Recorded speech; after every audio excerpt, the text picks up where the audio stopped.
Hi, everyone. This is a recording that Asia Mape asks Ami and I to do for all of you parents out there and perhaps your children, the athletes that you have at home as we go through this period of isolation and distancing in our homes. And so Ami and I are both certified mental performance consultants with the Association for Applied Sports Psychology.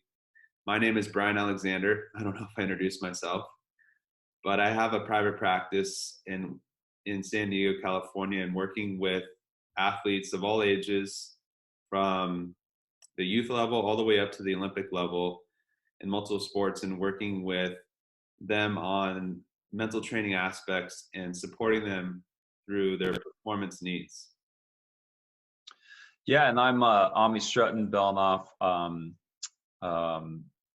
I'm a CMPC, so Certified Mental Performance Consultant as well. I also am a licensed marriage family therapist. So I work with a variety of different athletes and just populations in terms of mental health and performance training in the office and out in the field. So Brian and I are happy to be here to kind of share a little bit of insight and information to help during this time.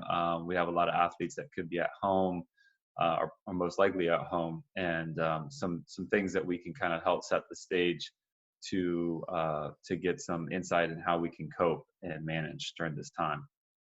Yeah, and Ami and I both actually partnered on a mental training application that is available for iPhones and Androids to help athletes train when they're away from their sport or as they're preparing for their sport. We call it Well You Mental Training. So a lot of the things that we'll discuss today in terms of applicable things that athletes can actually do to train the mental side of their sport can be found in our app. So Ami, why don't you set the stage a little bit about where we see our student athletes at right now, especially our clients, or just what we've seen with other people around the world right now. Well, I think one of the first things is to understand this is something that we just don't plan for, right? We just don't. It's brand new, and it creates a jarring effect at times, and even trauma. So like when you lose a loved one or something like that, we could enter into kind of like almost like a grief cycle. I really like Kubler-Ross's grief cycle because it identifies different stages once we enter into something that maybe all of a sudden takes something away. And I think that's really important to kind of identify and understand. And those stages, I'll just name them here, are denial. So this is avoiding kind of things and having shock and fear, anger, frustration, irritation, anxiety, bargaining, which is struggling to find more meaning, reaching out to others and telling others stories, depression. We all know depression is, can overwhelmed and feeling helpless and hopeless, and you could enter into a fight or flight situation or freeze.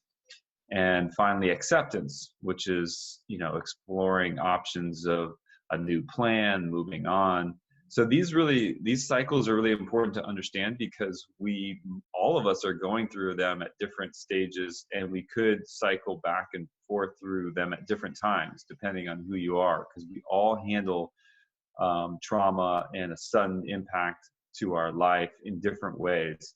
And one of the best things to kind of look at that is the mindfulness approach, which is awareness and understanding, and then defining where we are in each of those can be super helpful for us. Yeah, when I hear you talking about the different stages of the grief cycle, I think about what I've actually gone through. I have a 6-year-old here in the house now, as most of our kids are now in our house, and he had just started baseball season, and he was so excited. Moved up to the next level, had a few games, and now his season has abruptly ended.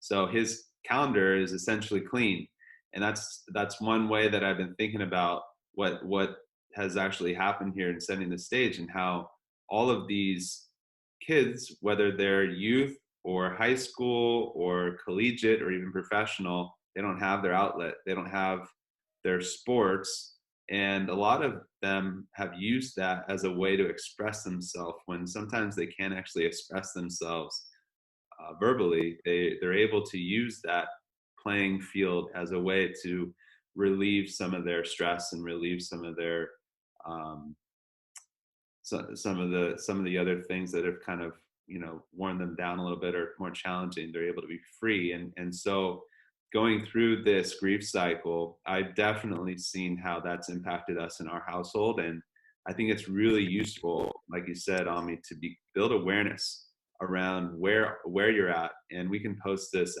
as a footnote to the video, this grief cycle image. But I've definitely gone through denial in learning to accept the way things are, is what, especially as things started to hit us so rapidly and so quickly in terms of things being taken away from our schedules and the structure being lost, whether it's athletics, academics, even social circles, being able to hang out with family and friends.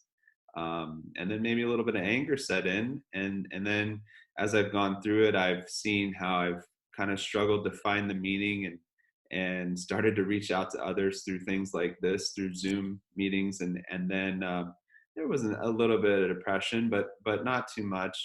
But then finally getting to that acceptance phase, and just working with the new normal, which is what I'm kind of calling this, is adapting and adjusting to just the way things are right now with a unknown timeline, but just Yeah. going with it. And I think just on that note, that the importance of all of this is understanding, I was working with a client and that's, their first thing was, oh my God, I'm going to lose my sport. Oh my God, I'm not going to graduate with my team, or I'm not going to be able to enter this tournament, which I prepared the last 6 to 7 months for. And I think, my first reaction was for myself was like, hey, what about health and safety? Like, we really have to protect ourselves and be helpful, and we have to be safe, and we have to kind of move through this. But I had understood at that moment in time, because I'm reflecting on myself as an athlete, their identity is so, athlete's identity, and especially when you're in training, is so tied into that moment. So their identity is it's the loss and grief of losing that sport for the moment or time being. And I really had to take a step back, and you have to really meet the athlete where they are, and that's where they are. They're, my first thing is loss, as an athlete would say, and I'm losing my sport right now, and that's the most important thing to me. And for me, that was really important to like reflect and be like, okay, yes, that's their identity. This is exactly where you are right now, and I have to respect that. Yeah, we've both been through it as well as former athletes. I played with the USA water polo team for 8 years, and I remember transitioning out of that year, 2012, after the Olympics team was announced, transitioning out of that. And I was one of the last ones actually cut for that team and didn't actually get to compete in the Olympic Games in 2012. But transitioning out of that, there was definitely a cycle, as we're talking about, in these stages of grief and losing a part of myself, and that piece of my identity that was so connected to everything I did and everything everybody else talked about. So the student athletes, especially our seniors at the high school and collegiate level, who may not know what the next step is for them, or they may have been planning on this being their last year in their sport, there's a lot there, and there's a lot of opportunity for parents to actually use this time to reframe it in certain ways, and create these teachable moments around life. Yeah, I think the communication that we have with, our athletes or youth athletes, a lot of them are home now, is really important. And I think that first step is really understanding and identifying with the loss of their sport in this moment. I think that's super important. And then stepping into how do we communicate moving forward as we're all in this time, kind of most of us all at home together. So we've kind of identified that space. There's a couple communication things to look at here, which we'll go through, is, allowing the grieving stage. So sometimes people just need space and time to get into, or to allow for that time to kind of grieve at that moment. And I think it's really important. Brian and I discussed this, that you got to create a little bit of space and time and understanding around someone that might be going through a grieving cycle in regards to their sports. So that allows some space and time. Yeah, you as parents, it's normal to want to step in there and help them through it and just take a maybe even relieve them a little bit of that time to grieve. But it's really important to allow them the space to just absorb the situation and go through that process, the cycles again of grieving with it. However, as you're helping them and allowing them the space to grieve, which is the first step, we really want to stay present with them as you have these conversations and communicate with them, and not exaggerate or embellish the truth, especially with the unknown timeline and what's going to actually transpire in the future, because we don't know.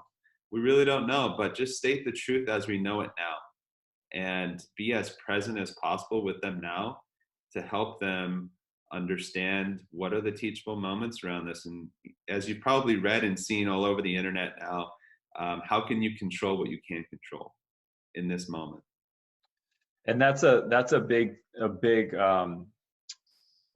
topic that we can really kind of nail home, is the idea and concept, modeling the right behavior, right? And redirecting, maybe conversations or mindsets that are really kind of scary from the athlete's perspective, in terms of, I'm never going to be able to play the sport or compete in the way I wanted to compete. And so we kind of start to forecast negative thoughts at times, and it will be really important as parents and models to redirect to the present. And like Brian said, we don't know, there's a lot of uncertainty, so we can't plan for disaster, so to speak. We have to kind of stay present, because as we're all experiencing, everything changes so fast daily. New changes and laws are being implemented, so this is the most important time to be present and not get out of our timelines in terms of what's going to happen. We just have to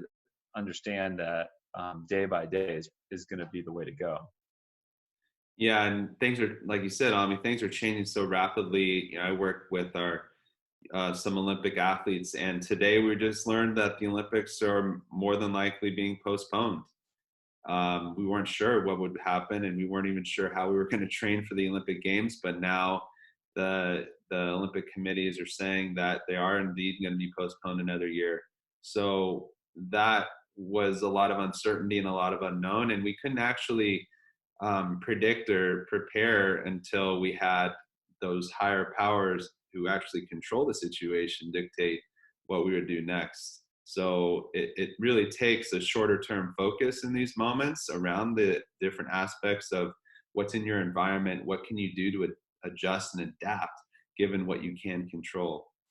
But as parents, going back to supporting them and even communicating them, communicating with our kids, before we jump into advice giving and trying to tell them what they can do in these teachable moments, I think that it's always starts with listening.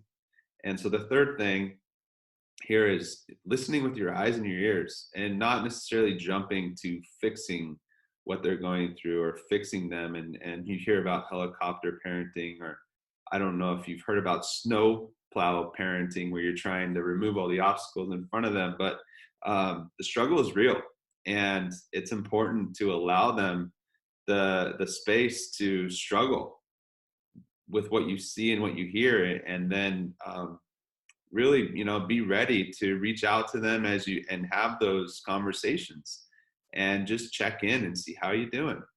Maybe you use phrases like, I see you doing this, or it looks like this is what's going on, and then checking in and validating, is that really what you're going through, and then being ready to actively listen. Yeah, I mean, I think that whole piece of kind of modeling right behavior, right? You want to model self-care, right? So if we're in the household, and we want to kind of guide and direct our kids in the right direction, we have to model that behavior. So making sure you're taking care of yourself, that whole concept of an oxygen mask. You put your oxygen mask on yourself first, make sure you're right so you can help others. So that's modeling self-care, doing the things you need to take care of mental, physical, and emotional health, and model that behavior for everyone that's in the household. And I think that kind of moves us into an idea concept of what does a structured day look like, or what's an example of a way we can kind of start to begin to structure our days during these times. Yeah. Um, So as you know, Ami started alluding to, making sure that you're right so you can help everybody else is really important. So potentially maybe we could start with your own daily routine as parents, and then how that has a ripple effect to everybody else in the household. You know, as people, we're creatures of habit, and right now our routines have been interrupted and disrupted by unforeseen change. So um, it's kind of related to those stages of change, stages of grief, even, and loss of what was, and adjusting to the new normal. And one great way to do that is through an adaptation of your daily routine, and making sure that your daily routine has structure during the day, but it also has time for unstructured time where you can just let go, and with a certain time period, you know, allow yourself a chunk of the day to just be wherever you are, and do things, and then get back on to your routine. And so things like having a regular sleep time and a regular wake up time are very, very important just for your mental health and your mental well-being, and making sure that you guys are spending time together. You know, maybe there's one family meal during the day, or maybe there's one, you know, moment during the day where you're playing board games, right? Or you're going on a walk, you're connecting with nature. But tying that into the daily routine, as well as, you know, having some physical activity. And I know there's a ton of different movements going on social media in terms of sports. And Ami, you mentioned to me, I think there was some specific sport movements that you've seen in terms of exercise or challenges. Yeah, I mean, if you guys, I'm sure you can. Your kids are already on social media looking at their role models. You know, like the professional athletes, what they're doing, and people are in their backyards, creating, boxes to hit balls against, and taping up squares to hit a ball into. Some of you have those, kind of baseball throwing devices where you throw it, it comes right back to you. I mean, so creativity is like a great way to really refine and define some of your specific sport specific skill sets. And I encourage you to not kind of solve it for your kids, but like, they're pretty resourceful. So like, encouraging creativity and learning, and how you can practice a skill set. I think structure has been highly recommended throughout, and everybody's talking about structure, which is super important. But I think it's also really good and important to allow for downtime, because an event like this creates so much draw and drain on our emotional resources sometimes, that we kind of forget, and we tend to like not give it the attention it deserves. So a downtime's okay, like just reading a book, just doing things to kind of slow down is should be built into your day. It doesn't necessarily need to be militant in terms of like having everything exactly structured. I think it's important to allow for that as we go forward. And I think we'll kind of dive into maybe some mental skills and mental training resources that we kind of teach and educate athletes on, and this would be a good time to discuss some of those.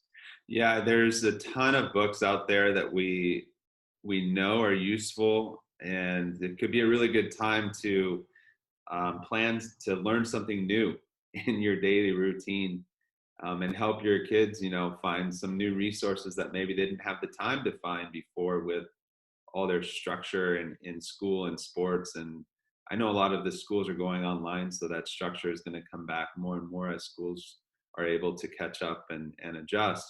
But you could also find some apps. You know, we already mentioned our mental training app, Well You, but there's some great meditation and mindfulness apps, as most of us know, and athletes are adopting them, such as the app Calm.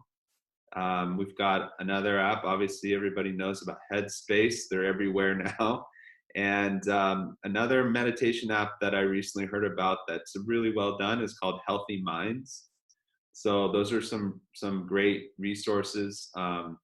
Books that I would recommend, especially during this time, would be Mindset by Carol Dweck, talking about growth mindset. Grit by Angela Duckworth, talking about how to persevere through adversity. It's a really good time. As well as, anything else that you might find around, maybe like, I really like the books by Ryan Holiday, whether it's Obstacle is the Way, Stillness is the Key. I even read the Daily Stoic, 365 meditations every day. They're short passages. So these are really good ways to expand your knowledge base and grow. And one more thing around this, we know that in order to boost that motivation that sits within us, that intrinsic form of motivation, competence and knowledge in what you're doing is really key, and expanding that competence is really important, um, as well as the needs of autonomy or choice, and finding ways to control or find control in a situation. And what we've been talking about with parents and athletes, a lot of it is support, and a lot of it is connection and relatedness, and feeling like you belong in your environment and you're connected around certain values and certain ways of operating. So these are really useful. Yeah, and I think again we want to reinforce and model resiliency and how to manage adversity. And one of these things is again is creating teachable moments. So this moment right now is shifted, and we have to deal with a new thing. We have to be creative in how we manage this. And I've really been preaching to my clients to try to create a new behavior, something that you can use this time now to create a new behavior to help manage adversity when we get back to a semi state of normalcy. I've been using this book, the 5-minute journal, and it's really, really cool. I love it. It takes 5 minutes, but the key thing, and Brian and I preach this all the time, is like to create a new behavior, you have to be consistent. And it's really important to take things in small steps and do them successfully, consistently. So I like this. This was not easy for me to do, by the way. It's 3 minutes in the morning, 2 minutes at night. I still haven't gotten, the habit of doing the nighttime down. I have to set an alarm on my phone to remind me to do this at night. And it's basically, I really like it. It's a gratitude practice. So, today I'm expressing gratitude for, and you list the things, 3 mini goals for today, and then your affirmations, and then you reflect at night on what happened during the day. It's 3 minutes in the morning, 2 minutes at night. And I've already started to notice some changes with just 5-minute new behavior that I've done. And so this is a really good time to institute some type of behavior that's going to help you through difficult times, because as athletes, and we've already experienced this with many of our athletes all the time, is injuries. So injuries are times when you're off the court, you're not playing, and what are you going to do? How are you going to bolster and increase that side of yourself that's not always playing? Because you're not always just an athlete competing, you're doing other things, and we have to make sure we're whole. We have to try to make sure we're whole as possible. So getting creative with ways to create new behaviors, I really like it. And I think we really need to encourage that, no matter how small and how little time it is. If we just do it consistently, we can create a new thing for ourselves.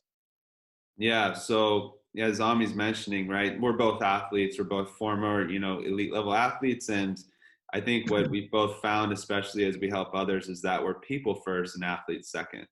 And ironically, when you take care of the people side of things and you really focus on that side first, and making sure that your mental health, your well-being, and everything is really grounded in terms of values and understanding that part of yourself, then you can build in that athlete side, and you can actually improve it.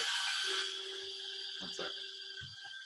Yeah, so I mean, I think Wait, these are wait, wait, just one second. like these are some like you know key points to just kind of keep in mind, and take these and apply them to your daily life. We also just wanted to mention we have a podcast, so we're really interested in sharing stories. So as athletes, it's really super important to be connected with your mental skills training, but also your mental health and mental wellness, because we know that when we're connected, we don't feel alone in our problems or the things we're dealing with. And it's really good to feel connected to others that may have experienced the same thing and have already worked through it or are going through it now. And staying connected on those issues is really important. And sharing through stories is a great way to do that. So as a parent, you can share your own stories of resiliency and how you manage adversity. And I think that is, again, modeling that type of behavior that we want to, show our kids and athletes. Yeah. Yeah. So, with that being said, we really appreciate you guys watching, everybody out there who's watched this video. And we would love it if you would be willing to share the video, share some tips that you took away from what we shared with you. And if you're in need, if your athlete's in need of some one-to-one mental coaching, reach out to Ami and I. We'll share our contact information in the notes of this video, as well as a lot of the different resources that we discussed today. And we wish you guys, health and positive well-being through this time. And we will get through it. We know we will, but adaptation and just acceptance and moving through it at the right pace is the key, and making sure that we're doing everything that we can in our power. Yeah. So thank you again. And we'll be here as a resource. Also, the WellU app is on Google stores and iTunes, and check out any helpful resources, all free, just little informational things to kind of help bolster your mental skills. So take care, be well, be safe. Thanks. Bye.